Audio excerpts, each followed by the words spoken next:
ದೇಶಾದ್ಯಂತ ಎಟಿಎಂಗಳಲ್ಲಿ ಸಿಕ್ತಿಲ್ವಂತೆ ಕ್ಯಾಶ್. ಎಟಿಎಂಗಳಲ್ಲಿ ಇದ್ದ ನಗದು ಹಣ ಇದ್ದಕ್ಕಿದ್ದಂತೆ ಎಲ್ಲಿ ಹೋಯ್ತು? ಇನ್ನು ಮುಂದೆ ನಮಗೆ ಎಟಿಎಂಗಳಲ್ಲಿ ಕ್ಯಾಶ್ ಸಿಗೋದೇ ಇಲ್ವಾ? ಹಳ್ಳಿಗಳಲ್ಲಿ, ಸಣ್ಣ ಪುಟ್ಟ ಪಟ್ಟಣಗಳಲ್ಲಿ ಇರೋ ಎಟಿಎಂಗಳು ಶಾಶ್ವತವಾಗಿ ಬಂದಾಗ್ತವ? ದೇಶದಲ್ಲಿ ಶುರುವಾಯ್ತಾ ಹಣದ ಶಾರ್ಟೇಜ್? ಕ್ಯಾಶ್ ಇಲ್ಲದೆ ಇರೋದ್ರಿಂದ ಮುಚ್ಚಿ ಹೋಗ್ತವ ಸಾವಿರಾರು ಎಟಿಎಂಗಳು. ದೇಶದ ಬ್ಯಾಂಕಿಂಗ್ ವಲಯದಲ್ಲಿ ಕಾಣಿಸಿಕೊಳ್ತಾ ಹೊಸ ಮಹಾ ಬಿಕ್ಕಟ್ಟು. ಕಾನ್ಫೆಡರೇಷನ್ ಆಫ್ ಎಟಿಎಂ ಇಂಡಸ್ಟ್ರಿ ಅಂದ್ರೆ ಕ್ಯಾಟ್ಮಿ, ಇಂಡಿಯನ್ ಬ್ಯಾಂಕ್ಸ್ ಅಸೋಸಿಯೇಷನ್ ಅಂದ್ರೆ IBA ಹಾಗೂ ರಿಸರ್ವ್ ಬ್ಯಾಂಕ್ ಆಫ್ ಇಂಡಿಯಾಗೆ ನೀಡಿರೋ ಎಚ್ಚರಿಕೆ ಏನು? ಈ ಹೊಸ ಸಮಸ್ಯೆ ಬಗ್ಗೆ ರಿಸರ್ವ್ ಬ್ಯಾಂಕ್ ಆಫ್ ಇಂಡಿಯಾ ಹೇಳಿದ್ದೇನು ಗೊತ್ತಾ? ಇವೆಲ್ಲವನ್ನ ಇನ್ ಡೀಟೇಲ್ ಆಗಿ ಈ ವಿಡಿಯೋದಲ್ಲಿ ನಾನು ಹೇಳ್ತೀನಿ. ಸೊ ಮಿಸ್ ಮಾಡದೆ, ಸ್ಕಿಪ್ ಮಾಡದೆ ಈ ವಿಡಿಯೋನ ಕಂಪ್ಲೀಟ್ ಆಗಿ ನೋಡಿ. ಹಾಯ್ ಹಲೋ ನಮಸ್ಕಾರ, ವೆಲ್ಕಮ್ ಟು ಬಾಸ್ವಾಲಾ. ನಾನು ಶೇಷಕೃಷ್ಣ ಭಟ್. ಸ್ನೇಹಿತರೆ, ಒಂದ್ಸಲ ಯೋಚನೆ ಮಾಡಿ, ನಿಮಗೆ ಅರ್ಜೆಂಟ್ ಆಗಿ ತುರ್ತಾಗಿ ಒಂದಷ್ಟು ದುಡ್ಡಿನ ಅವಶ್ಯಕತೆ ಇದೆ. ಹಾಸ್ಪಿಟಲ್ಗೋ ಅಥವಾ ಮತ್ಯಾವುದೋ ಕೆಲಸಕ್ಕೋ ಕ್ಯಾಶ್ ಬೇಕಾಗಿದೆ. ನೀವೇನ್ ಮಾಡ್ತೀರಿ? ನಿಮ್ಮ ATM ಕಾರ್ಡ್ ಅನ್ನ ಜೇಬಲ್ಲಿ ಇಟ್ಕೊಂಡು ಹತ್ತಿರದ ATM ಸೆಂಟರ್ಗೆ ಹೋಗ್ತೀರಾ. ಆದ್ರೆ ಅಲ್ಲಿ ಔಟ್ ಆಫ್ ಸರ್ವಿಸ್ ಅಥವಾ ನೋ ಕ್ಯಾಶ್ ಅಂತ ಹೇಳುವಂತ ಬೋರ್ಡ್ ನೇತಾಡ್ತಾ ಇರುತ್ತೆ. ಸರಿ, ಪಕ್ಕದ ಬೀದಿಗೆ ಹೋಗೋಣ ಅಂತ ಅಲ್ಲಿ ಮತ್ತೊಂದು ATMಗೆ ಹೋಗ್ತೀರಾ, ಅಲ್ಲೂ ಕೂಡ ಅದೇ ಪರಿಸ್ಥಿತಿ. ಊರಲ್ಲಿರೋ 5-6 ATMಗಳಿಗೆ ಅಲ್ಲಿದ್ರು ಕೂಡ ನಿಮಗೆ ಕ್ಯಾಶ್ ಸಿಗೋದಿಲ್ಲ. ಹೇಗಾಗಬೇಡ ನಿಮ್ಮ ಪರಿಸ್ಥಿತಿ. ಇದು ಕೇವಲ ಕಲ್ಪನೆಯಲ್ಲ. ಈಗಾಗಲೇ ಬಹಳಷ್ಟು ಜನ ATMನಲ್ಲಿ ಹಣ ಸಿಗ್ತಾ ಇಲ್ಲ ಅಂತ ಆರೋಪಿಸ್ತಾ ಇದ್ದಾರೆ. ನಿಮಗೂ ಕೂಡ ATMಗೆ ಹೋದಾಗ ಈ ರೀತಿಯ ಅನುಭವ ಏನಾದರೂ ಆಗಿದೆ ಅಂತ ಹೇಳಿದ್ರೆ ಕಮೆಂಟ್ ಮಾಡಿ ತಿಳಿಸಿ. ನೋಡಿ, ಇದು ಸಣ್ಣ ವಿಷಯ ಅಲ್ಲ.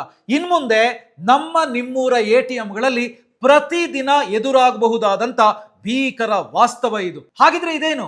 ಕೆಲವೇ ದಿನಗಳಲ್ಲಿ ನಿಮಗೆ ATMಗಳಲ್ಲಿ ಕ್ಯಾಶ್ ಸಿಗಲ್ವಾ? ನಮ್ಮ ಹಳ್ಳಿಗಳಲ್ಲಿ Tier 1, Tier 2, Tier 3 ನಗರಗಳಲ್ಲಿ, ಸಣ್ಣ ಪುಟ್ಟ ಪಟ್ಟಣಗಳಲ್ಲಿ ಇರುವಂತ ಸಾವಿರಾರು ATMಗಳು ಶಾಶ್ವತವಾಗಿ ಬಂದಾಗ್ತವ. ಹೀಗೊಂದು ಆತಂಕಕಾರಿ ಸುದ್ದಿ ಈಗ ಇಡೀ ಬ್ಯಾಂಕಿಂಗ್ ವಲಯದಲ್ಲಿ, ಅದರಲ್ಲೂ ಕೂಡ ATM ಉದ್ಯಮದಲ್ಲಿ ಭಾರಿ ಸದ್ದು ಮಾಡ್ತಾ ಇದೆ ಅಂತ ಹೇಳ್ಬೋದು. ಯಾಕಂದ್ರೆ ದೇಶದ ಸಣ್ಣ ನಗರಗಳಲ್ಲಿ ತೀವ್ರವಾದ ನಗದು ಕೊರತೆ ಅಂದ್ರೆ ಕ್ಯಾಶ್ ಕ್ರಂಚ್ ಶುರುವಾಗಿದೆ.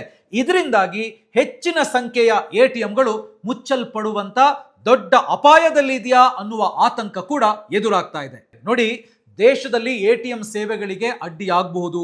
ಇದರಿಂದ ಗ್ರಾಮೀಣ ಮತ್ತು ಅರೆ ನಗರ ಪ್ರದೇಶಗಳ ಜನರ ಮೇಲೆ, ರೈತರ ಮೇಲೆ ದೊಡ್ಡ ಹೊಡೆತ ಬೀಳ್ಬಹುದು ಅಂತೇಳಿ ಕಾನ್ಫೆಡರೇಷನ್ ಆಫ್ ATM ಇಂಡಸ್ಟ್ರಿ ಅಂದ್ರೆ ಕ್ಯಾಟ್ಮಿ ಈಗ ನೇರವಾಗಿ ಇಂಡಿಯನ್ ಬ್ಯಾಂಕ್ಸ್ ಅಸೋಸಿಯೇಷನ್ ಅಂದ್ರೆ IBA ಹಾಗೇನೆ ಭಾರತೀಯ ರಿಸರ್ವ್ ಬ್ಯಾಂಕ್ ಅಂದ್ರೆ RBIಗೆ ಪತ್ರ ಬರೆದು ಎಚ್ಚರಿಕೆಯನ್ನ ಕೊಟ್ಟಿದೆ. ಹಾಗಿದ್ರೆ ಅಷ್ಟಕ್ಕೆ ಏನಿದು ಸಮಸ್ಯೆ? ATMಗಳಲ್ಲಿ ಯಾಕೆ ಹಣ ಬರ್ತಾ ಇಲ್ಲ, ಹಣ ಇರ್ತಾ ಇಲ್ಲ? ನಗದು ಕೊರತೆ ಸೃಷ್ಟಿ ಮಾಡ್ತಾ ಇರೋದು ಯಾರು? ಬಿಸಿನೆಸ್ ಸ್ಟ್ಯಾಂಡರ್ಡ್, ಎಕನಾಮಿಕ್ ಟೈಮ್ಸ್ ಮತ್ತು ನವಭಾರತ್ ಟೈಮ್ಸ್ ವರದಿ ಮಾಡಿರುವ ಕಂಪ್ಲೀಟ್ ಡೇಟಾ ಮತ್ತು ಅಂಕಿ ಅಂಶಗಳ ಸಮೇತ ಈ ಬಿಕ್ಕಟ್ಟನ್ನ ಈ ವಿಡಿಯೋದಲ್ಲಿ ನಾನು ಒಂದೊಂದಾಗಿ ನಿಮಗೆ ಎಕ್ಸ್ಪ್ಲೈನ್ ಮಾಡ್ತಾ ಹೋಗ್ತೀನಿ. ನೋಡಿ, ಮೊದಲಿಗೆ ನಾವು ಅರ್ಥ ಮಾಡ್ಕೊಳ್ಬೇಕಾಗಿದ್ದು ATMಗಳು ಅಂತ ಹೇಳಿದ್ರೆ ಕೇವಲ ಬಿಸ್ನೆಸ್ ಮಾಡುವವರಿಗೆ ಅಥವಾ ನೌಕರಿ ಕೆಲಸ ಮಾಡುವವರಿಗಷ್ಟೇ ಸೀಮಿತವಲ್ಲ. ಇದನ್ನ ಗಮನದಲ್ಲಿಟ್ಕೊಳ್ಳಿ. ಹಳ್ಳಿಗಳಲ್ಲಿರುವಂತಹ ಸಾಮಾನ್ಯ ಜನರಿಗೆ, ರೈತರಿಗೆ ATMಗಳು ಅಂತ ಹೇಳುವಂಥದ್ದು ಜೀವನಾಡಿ ತರಹ.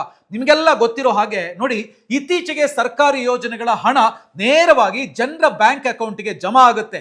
ಇದನ್ನೇ ನಾವು ಡೈರೆಕ್ಟ್ ಬೆನಿಫಿಟ್ ಟ್ರಾನ್ಸ್ಫರ್ ಅಂದ್ರೆ DBT ಅಂತ ಹೇಳಿ ಕರಿತೀವಿ.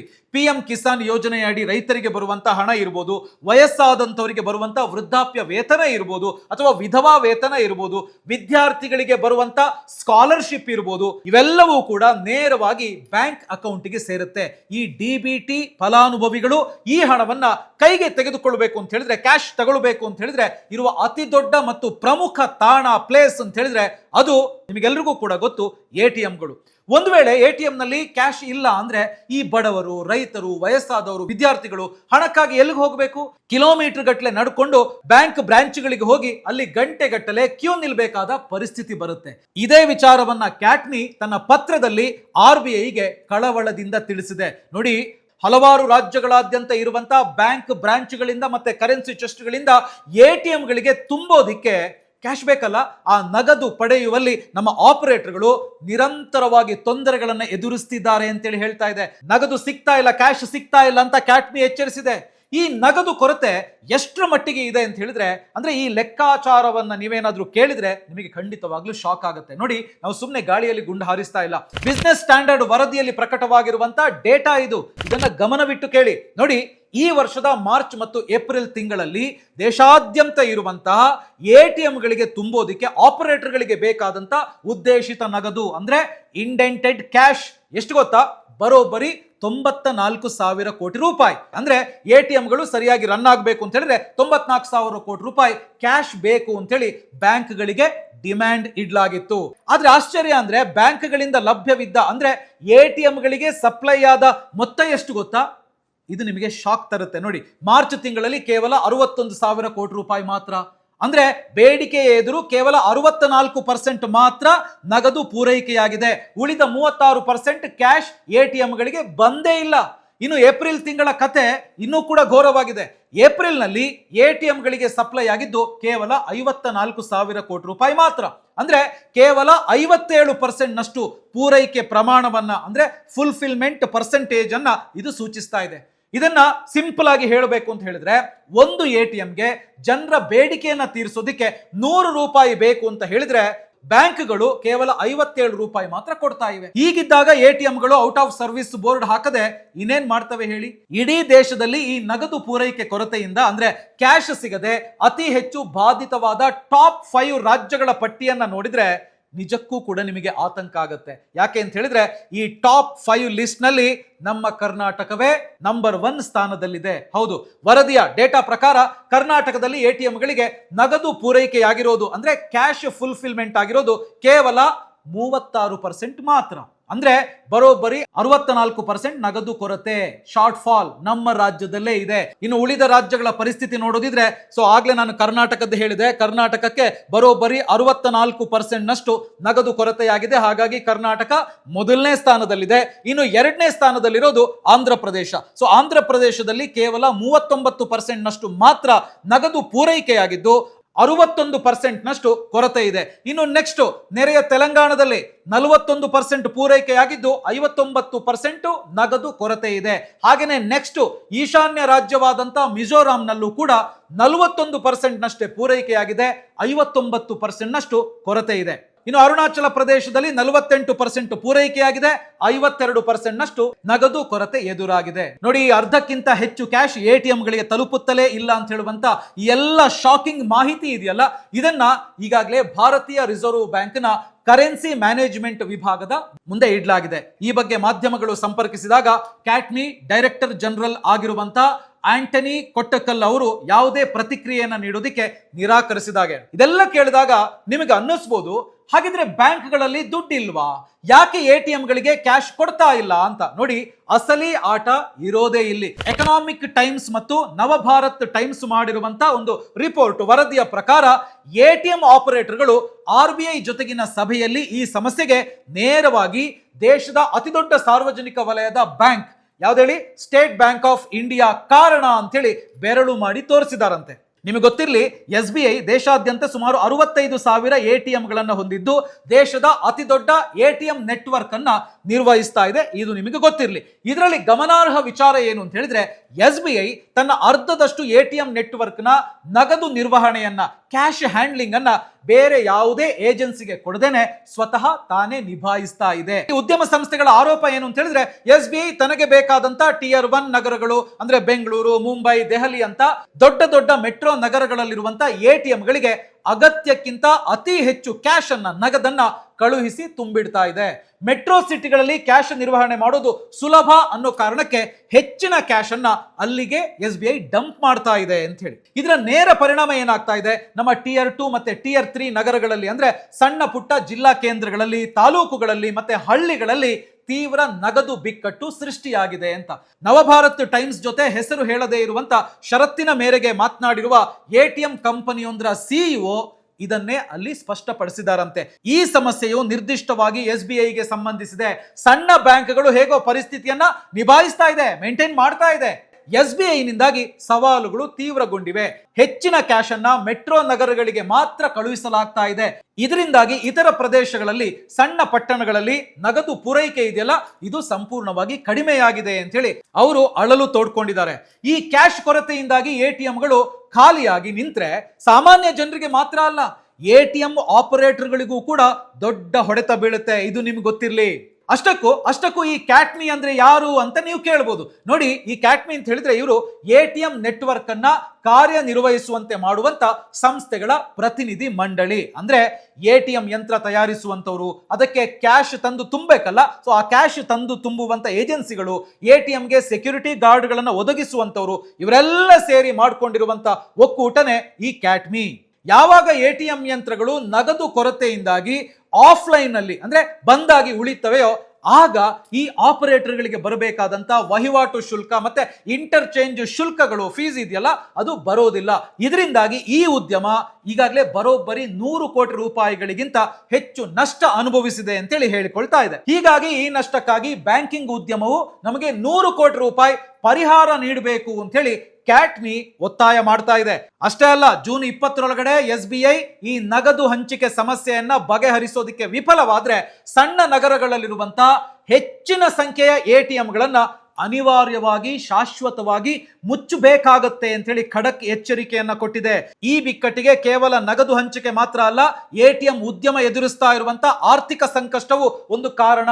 ಪ್ರಸ್ತುತ ಬಿಕ್ಕಟ್ಟಿನ ಮೂಲ ATM ಚಾನೆಲ್ ಮೆಟ್ರಿಕ್ಸ್ ನಲ್ಲಿದೆ ಅಂತ ಹೇಳಿ ಉದ್ಯಮದ ಮೂಲಗಳು ಹೇಳ್ತವೆ. ನೀವು ಗಮನಿಸಿರಬಹುದು, ನಿಮ್ಮ ATM ಕಾರ್ಡ್ ಅನ್ನ ಬೇರೆ ಬ್ಯಾಂಕ್ ನ ATM ನಲ್ಲಿ ಬಳಸಿದಾಗ, ಯೂಸ್ ಮಾಡಿದಾಗ ನಿಮ್ಮ ಬ್ಯಾಂಕ್ ಆ ATM ಮಾಲೀಕ ಬ್ಯಾಂಕ್ಗೆ ಒಂದು ಶುಲ್ಕವನ್ನ ಪಾವತಿಸ್ತದೆ. ಸೊ ಇದನ್ನ ಇಂಟರ್ಚೇಂಜ್ ಫೀ ಅಥವಾ ಇಂಟರ್ಚೇಂಜ್ ಶುಲ್ಕ ಅಂತ ಹೇಳಿ ಕರೀತಾರೆ. ಈ ಮೊದಲು 17 ರೂಪಾಯಿ ಇತ್ತು, ಈಗ ಅದನ್ನು 19 ರೂಪಾಯಿಗೆ ಏರಿಸಲಾಗಿದೆ. ಆದರೂ ಕೂಡ ಈ 19 ರೂಪಾಯಿ ಇದೆಯಲ್ಲ, ಇದು ATM ನಿರ್ವಹಣೆಯ ವೆಚ್ಚವನ್ನ ಸರಿದೂಗಿಸುತ್ತಿಲ್ಲ. ಯಾಕೆ ಗೊತ್ತಾ? ವೆಸ್ಟ್ ಏಷ್ಯಾ ಕ್ರೈಸಿಸ್, ಪಶ್ಚಿಮ ಏಷ್ಯಾ ಬಿಕ್ಕಟ್ಟಿನ ನಂತರ ಇಂಧನದ ಬೆಲೆಗಳು ಅಂದ್ರೆ ಪೆಟ್ರೋಲ್ ಡೀಸೆಲ್ ಬೆಲೆ ವಿಪರೀತವಾಗಿ ಏರಿಕೆಯಾಗಿದೆ.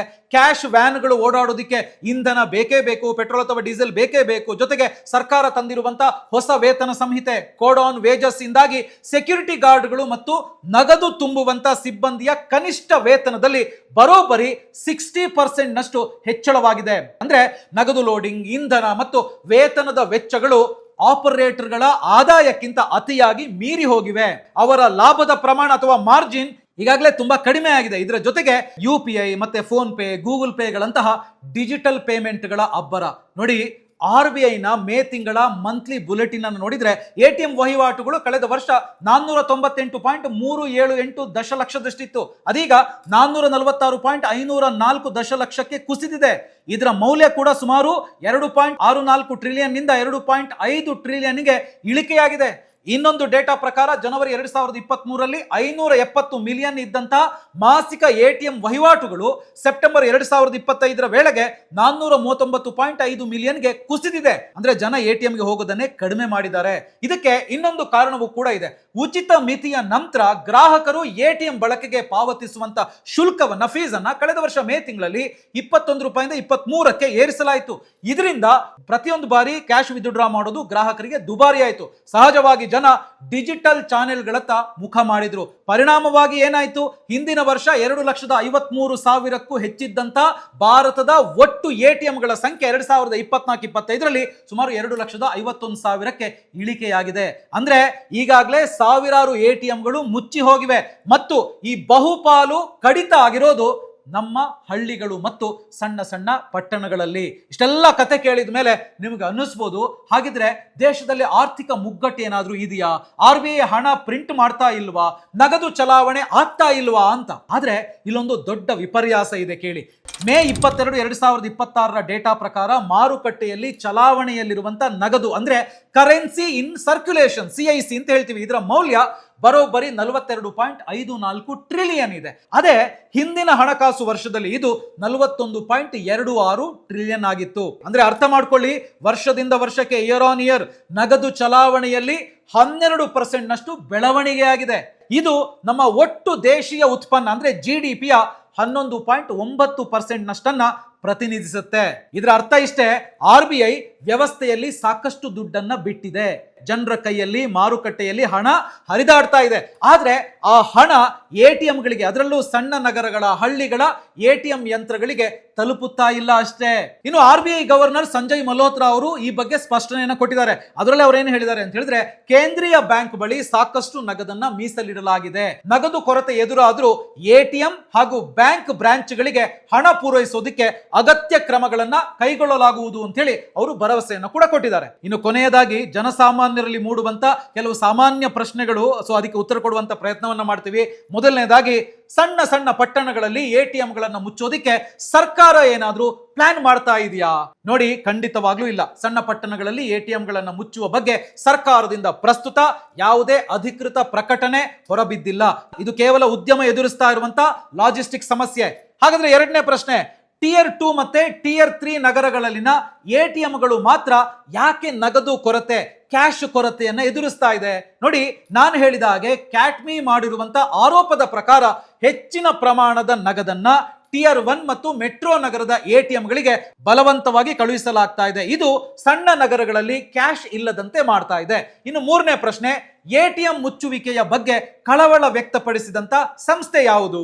ನೋಡಿ, ATM ಆಪರೇಟರ್ಗಳನ್ನ ಪ್ರತಿನಿಧಿಸುವಂತ Confederation of ATM industry, CATMi, ಇದೇ ಸಂಸ್ಥೆ RBI ಮತ್ತೆ IBAಗೆ ಎಚ್ಚರಿಕೆಯನ್ನ ನೀಡಿರೋದು. ಸ್ನೇಹಿತರೆ, ಒಟ್ಟಿನಲ್ಲಿ ಹೇಳೋದಾದ್ರೆ ಜೂನ್ 20ರ ಒಳಗೆ ಈ ಬಿಕ್ಕಟ್ಟು ಬಗೆಹರಿಯದೇ ಇದ್ರೆ ಮುಂದಿನ ದಿನಗಳಲ್ಲಿ ಸಾಮಾನ್ಯ ಜನರಿಗೆ, ಅದರಲ್ಲೂ ತುರ್ತು ಹಣದ ಅಗತ್ಯವಿರುವಂತ ಗ್ರಾಮೀಣ ಜನರಿಗೆ, ಹಾಗೇನೆ DBT ನಂಬ್ಕೊಂಡಿರುವಂತ ಬಡವರಿಗೆ ದೊಡ್ಡ ತೊಂದರೆ ಆಗ್ಬಹುದು ಅಂತ ಹೇಳುವಂತ ಮಾಹಿತಿ ಇದೆ. ಬ್ಯಾಂಕ್ಗಳು ಮತ್ತು RBI ಈ ಸಮಸ್ಯೆಯನ್ನ ಎಷ್ಟು ಬೇಗ ಬಗೆಹರಿಸುತ್ತೆ ಅನ್ನೋದನ್ನ ನಾವು ಕಾದ್ ನೋಡ್ಬೇಕಿದೆ. ಸೊ ನಿಮಗೆ ಈ ತರಹದ ಅನುಭವ ಆಗಿದ್ಯಾ? ಸೊ ಇದರ ಬಗ್ಗೆ ನಿಮ್ಮ ಅಭಿಪ್ರಾಯ ಏನು? ನಿಮ್ಮ ಊರಿನ ATMಗಳಲ್ಲಿ ಸರಿಯಾಗಿ ಕ್ಯಾಶ್ ಸಿಗ್ತಾ ಇದೆಯಾ? ಸೊ ಇದನ್ನ ಕಮೆಂಟ್ ಮಾಡಿ ನಮಗೆ ತಿಳಿಸಿ. ಹಾಗೇನೆ ಈ ವಿಡಿಯೋ ನಿಮಗೆ ಇಷ್ಟ ಆಗಿದೆ ಅಂದ್ರೆ ಲೈಕ್ ಮಾಡಿ, ನಿಮ್ಮ ಫ್ರೆಂಡ್ಸ್ ಫ್ಯಾಮಿಲಿ ಅವರ ಜೊತೆಗೆ ದಯವಿಟ್ಟು ಇದನ್ನ ಶೇರ್ ಮಾಡಿ. ಹಾಗೇನೆ ಬಾಸ್ವಾಲಾ ಕನ್ನಡ ಚಾನಲ್ ಅನ್ನ ಸಬ್ಸ್ಕ್ರೈಬ್ ಮಾಡಿ. ಬ್ರಾಂಡ್ ಪಾರ್ಟ್ನರ್ಶಿಪ್ ಮತ್ತು ಜಾಹೀರಾತಿಗಾಗಿ ಸಂಪರ್ಕಿಸಿ brand@bosswala.com. WhatsApp number 9108014192. Bosswala. Be the boss.